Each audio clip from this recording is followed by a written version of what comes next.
Hello, everyone. It's Liz. Thanks for joining us this morning. I hope you all had some fun over the last, where you went before. I think it's the first hour is done. So hope you had some good sessions or some good information in your first hour. Or if you're just joining us, welcome. My name is Liz Henriquez, and I'm joined by my colleague Robin Papoff, and we're going to walk you through apprenticeship and skilled trades. So hopefully we'll be able to give you some information that'll be useful for you. We also have the apprenticeship folks, like the Center for Construction Engineering Technology folks. They have their own room session. So if you have specific questions, we may refer you to them. But let's get going. So we're going to talk about exploring the trades. Then I'm going to walk you through how apprenticeship works and then sort of touch upon some supports and resources for you. So we're going to start with exploring the trades. For as long as I've been doing recruitment at George Brown, which is going on my 16th year, believe it or not, I've always heard the same thing. Trades jobs are in abundance. We don't have enough people going into skilled trades. And unfortunately, sometimes it gets a bum rap. And I can say that as a recruiter because Robin and I, before the pandemic, we used to go to schools every day to do presentations. And usually, people promote university and then they'll promote college, and then sometimes apprenticeship gets promoted last because a lot of people think, oh, you can't make good money if you're doing skilled trades, you have to go to university. I'm like, that's really not the case. There are fantastic opportunities to be made in skilled trades. There's lots of jobs, and remember, a large portion of the baby boomers who are in trades are getting ready to retire. So there's lots of opportunities there. And if you want to explore all the different trades that are available, they've just revamped all their websites because they are changing a lot of things for apprenticeship and skilled trades. But right now, it's ontario.ca/page/skilled trades. So that, and I'll have a list of websites at the end for you that if you want to do a screenshot. But this is a good website just to see what's available and what's out there. Lots of useful information, but we're going to break it down for you. So basically, there's different sectors: construction, industrial, motive power, and service. Some of them you'll see have a red seal, which means that it qualifies you to work in other provinces and territories without additional paperwork. Because usually if you're studying and learning in Ontario, it's to work in Ontario. And then you'll see some that have a little triangle, which means it's compulsory, which means you have to register as an apprentice to work in that field, where some you just do learning and it's not regulated, but some are compulsory. So to just give you some examples, construction falls under, there's 40 trades, 12 of them are compulsory, and these are just some examples: electrician, heavy equipment operator, steam fitter, etc. Then there's industrial, which covers everything from cabinet making to elevating devices, tool and die maker. There's 42 trades, none of them are compulsory. Then there's motive power, basically anything that has to do with an engine. George Brown does not do any program in this area, but if you're thinking of becoming a car mechanic, I would highly recommend Centennial College because they are the largest automotive training center in Canada. And they opened up that big, beautiful campus up in Downsview where they actually have an airplane hangar and you can learn how to fix planes too. So there's 19 trades, 9 of them are compulsory. And then there's service, which anything from appliance repair to baking and cooking, hairstyling, and even IT people, right? 33 and 1 compulsory. These are the specific ones that George Brown does, right? So we teach the majority of them are in skilled trades, and then we have other subjects, which includes baking and cook, because we are the largest cooking school in Canada. And then we have a child development practitioner and hairstylist. Now, you don't apply to do an apprenticeship at George Brown. So if you want to come to us, that's wonderful, but you don't apply directly to us. There's a step that you have to go through. And remember, if you were looking to do auto mechanic, then you definitely would not come to us because we don't do anything in that field. So that's why sometimes you do have to shop around because different colleges offer different programs. So now I'm going to walk you through how it actually does work. So the apprenticeship model has been around, oh my gosh, since the beginning of mankind, let's say, since they were building the pyramids and those fancy castles in Europe. There's always been someone who got really good at doing something, and they would teach younger people how to do their trade. So it was called a master and apprentice. Now we use journey person and apprentice, but it's the model has been around for a long time. You're getting taught by someone who's an expert in that field. And there's 134 trades in Ontario. So 90% of your time is done in the workplace, and you're being taught by an actual person who does that job. And then you got about 10%, which you'll bring you back into a classroom to do some training on theory, and you have to pass some tests, especially on those compulsory ones. And again, just to show you a comparison of remember earlier I was talking about, oh, a lot of people think you have to go to university to make a good living, and that's just not the case. I know plumbers who make $200,000 a year, right? So here's, I've seen this comparison done with lawyer and plumber. This one happens to be teacher and electrician. So showing a traditional pathway in which one must go to university versus doing an apprenticeship for, let's say, electrician. You can see, they both take about the same length of time. When you're going to learn to become a teacher, yes, you're paying a lot of tuition costs, but again, electrician is very relatively low because most of your time is not spent in a classroom setting. Trainee pay. While you're learning to become a teacher, are you getting paid? Nope. Doesn't include, you have a part-time job, you have to work over the summers. But while you're learning to be an electrician, you're actually getting paid the first day on the job. So you earn while you learn. And income can be very lucrative. And remember, future work advancement. Yes, you can climb up the ladder to, from teacher to department head, vice principal, whatever, working for the board. But same thing with an electrician. You can become a manager, supervisor. You can, if you're entrepreneurial, you can own your own company. So there's so many opportunities to make good, really good money, and you don't graduate with a lot of debt, right? So to find out if you qualify, you have to be at least 16 to do an apprenticeship. You have to have legal permission to work, which means you have to have a valid social insurance number. That's the one thing that we have that enables us to work legit, right? Not under the table. You have to meet the educational requirements for your chosen trade. And again, this is another fallacy that a lot of people think, oh yeah, well, if you're not good at school and you drop out, then, then you should consider doing an apprenticeship. And that's really not the case. They actually want people with a high school equivalent education, right? You got to have at least English and math. English you need for every job on the planet because you need to have English proficiency. You need to understand your boss, understand your clients, read the work orders, and basic math to do costing, like how much is that job actually costing, and for measurements, etc. And then you have to have a sponsor, which means you have to have someone who's willing to hire you to train you. So that's the sponsor. It's another word for employer. How can you find an employer sponsor? Again, there's lots of different ways that you can look. Just networking is one, right? So the good old fashioned asking around. You might have a family member who has a connection, or maybe one of your friends' parents is a plumber or owns a company, right? So just asking around, searching local companies. I mean, back in my day, this will be a good test to see how old or young the audience participants are today. When I was growing up, there was something called the Yellow Pages that they used to deliver to every household. It was a big, thick book that listed all the businesses. So if you wanted to find a plumber, you'd look under P. So that's how you would find stuff back then. But now we have something called the internet.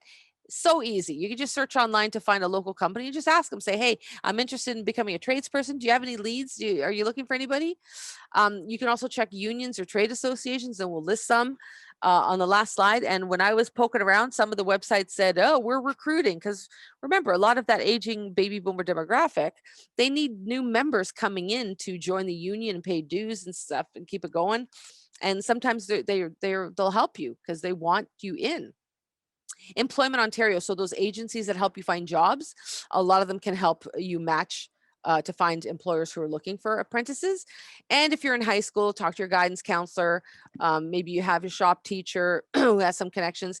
And they also have something called OYAP, which is the Ontario Youth Apprenticeship Program, because they really are trying to get young people thinking about skilled trades when they're in high school, and they can actually start working as a junior apprentice in grade 11 or 12.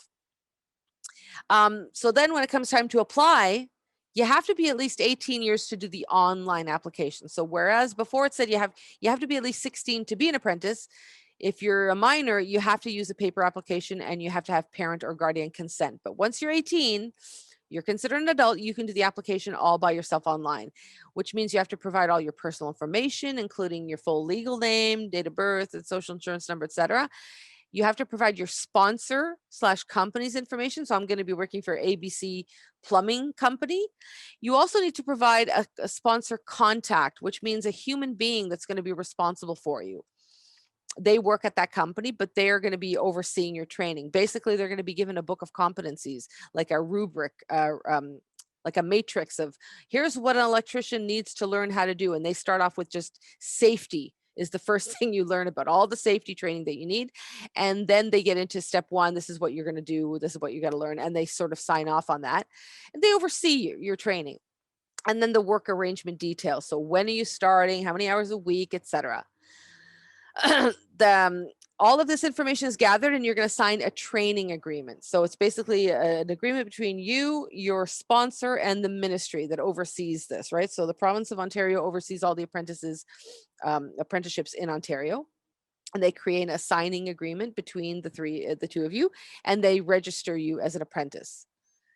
Now, it used to be that you would register with the Ontario College of Trades, and you had to be a member. But again, they, like, as of November 2018, the government is winding down the Ontario College of Trades, and they're going to be changing. There's going to be a new government body that's going to be taking over. So stay tuned.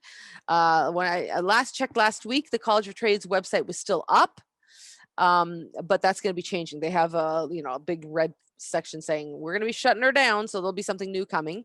And even for a couple of years now, they stopped, like, apprentices used to have to pay a fee. They took that away. You don't have to pay a registration fee until you're actually a journey person, etc. So again, you will have to register, but the Ontario College of Trades is changing to something else, which isn't up yet. I think because of the pandemic, everything's kind of on hold right now.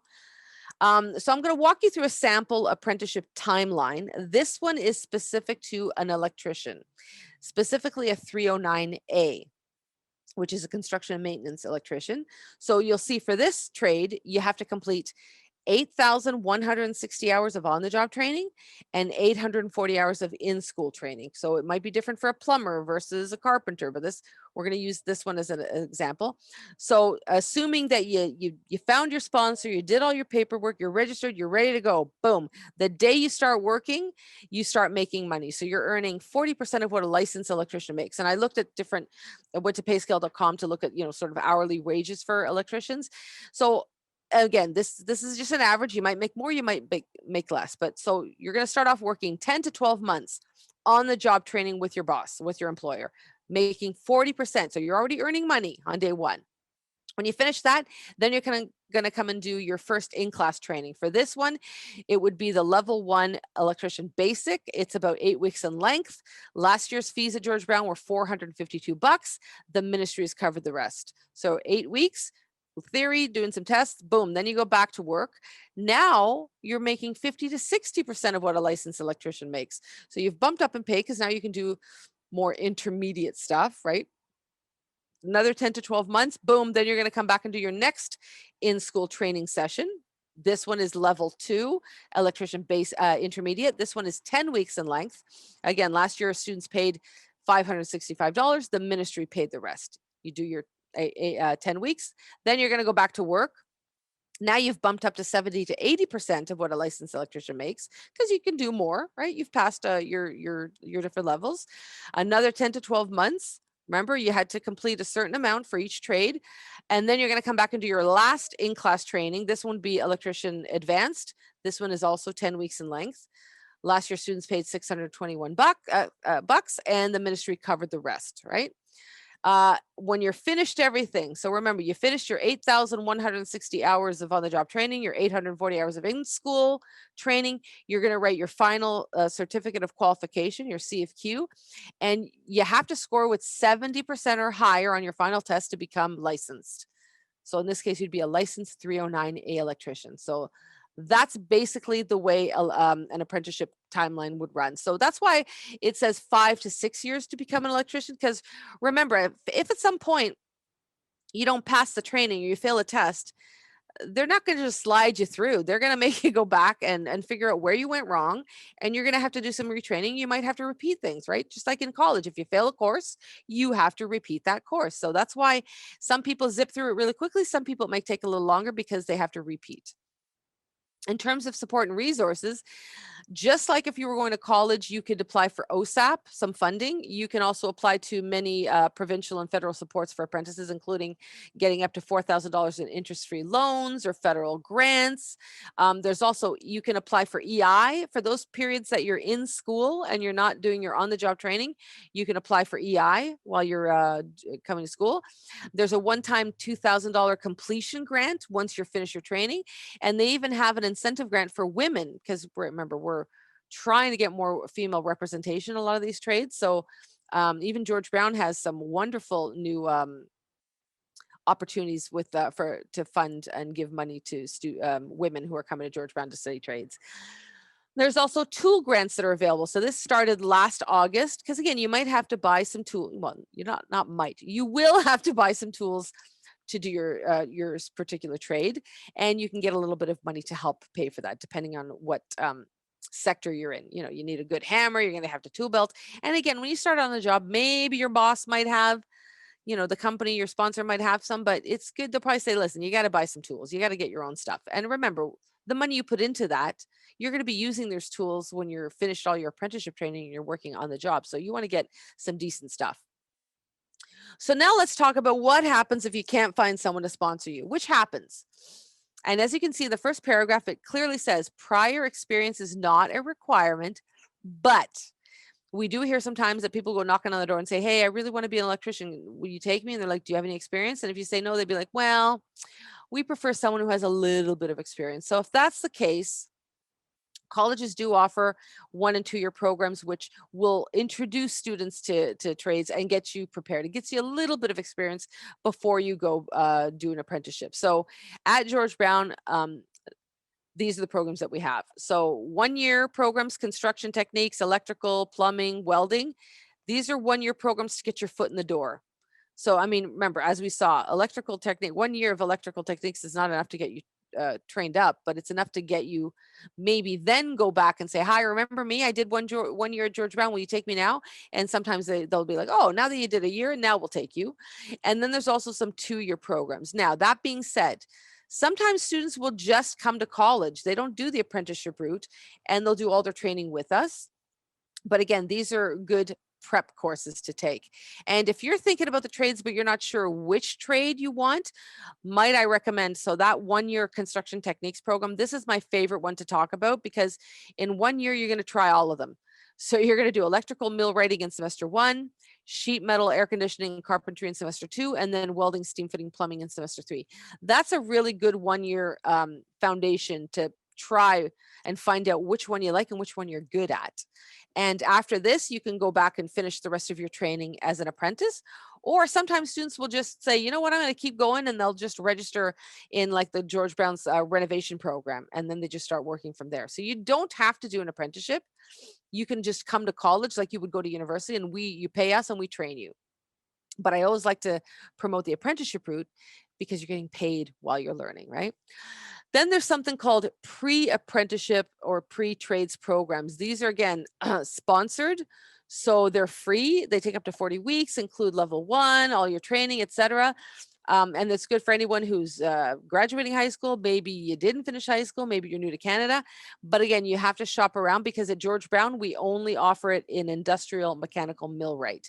If you're looking for another trade, you will have to go to another college, because we only have that one trade for that one. In terms of resources for you, if you want to do a screenshot of this, or I'll give you my email address at the end, that if you want, I can send you a PDF of this, a slide deck. But these were just, you know, some of the unions that I did a search for and found. And depending on what trade you want to go in, you know, you can start there. Because I know that when Robin and I used to go to high school for their fairs, you know, they'd have one night where they would invite all the college and university reps. A lot of times they would have, especially in Peel region, they would have a lot of union people there as well, tradespeople. And I used to see, excuse me, the International Brotherhood of Electrical Workers was always had a table at a lot of the fairs that I would go to in Peel region. So that's one place to start. There's also some info websites. So again, the Ministry of Labor, Training and Skills Development that oversees apprenticeship, Employment Ontario. Remember, those are the agencies that help you find jobs. They can help. And again, apprenticesearch.com. That's a good one, because that'll help you match you up with people, sponsors who are looking to hire. So there's lots of useful websites around that you can look into. And also, if you're thinking of coming to George Brown, by all means, go visit that faculty, go visit the skilled trades people. They have their own room where you can go ask questions, or, if you want to email them, skilledtrades@georgebrown.ca. I like the way we have pretty good handles at college when you're trying to reach out to George Brown people. And then last but not least, if you have any questions, please feel free to email me. That's my email address if you want to send me any questions.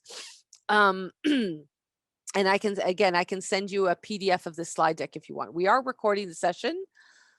But if you have any questions, feel free to send me an email. I'll leave that up for a second. And I don't know if anybody has any questions right now. Well, wait a second. I'm just going to mute myself and have a sip of tea. We don't have any questions yet, but feel free to ask, and I will either type it in or I'll just address it live, whatever you want. But yeah, me and Liz is taking a sip of tea, a well-deserved sip. Absolutely, she needs to drink. Take care of that voice because all we do is talk. But yeah, if you want, ask us questions. We are here. We are here until I want to say 10:40, I believe is the time. And yes. Then we got another one. Then we got another one. So we'll then say goodbye. Yeah, if you want to stick around, we're doing how to apply to college next. Go ahead, Liz. It's fine. No, you can go ahead. How do dual credits work? Dual credits are great because they give you experience in your field, and it's wonderful to get a jump start. You do get some credits towards your program if that's the program you choose to go into. That being said, they don't take it into account when you're applying for the program. So it won't give you a boost in your application, but it will give you a boost personally in your experience level and in your comfort in our labs and things like that. Yeah, every college has partnerships with various high schools where we allow them to teach, we allow a student to get a high school credit, and they learn that course at the college, and they get a high school credit, and you also get a college credit. So you're taking the course with us, but you're still in high school. And then you get there. So when you come to George Brown, or it doesn't have to necessarily be George Brown, but when you apply and you get accepted, you've already earned one credit. That's basically it. You're getting a credit that's valid at high school and college. And I think every college has different ones running. So they're very different. Yeah, I believe so, because every college, we can't all have them because then we're flooding a market and it doesn't work anymore. But I always say they're great experience. One, you get to see what being in college is like. Yeah. Getting that feel for the atmosphere, how people are running around all the time. It's cool. If I was in high school and these things were being offered, I 100% would have done it.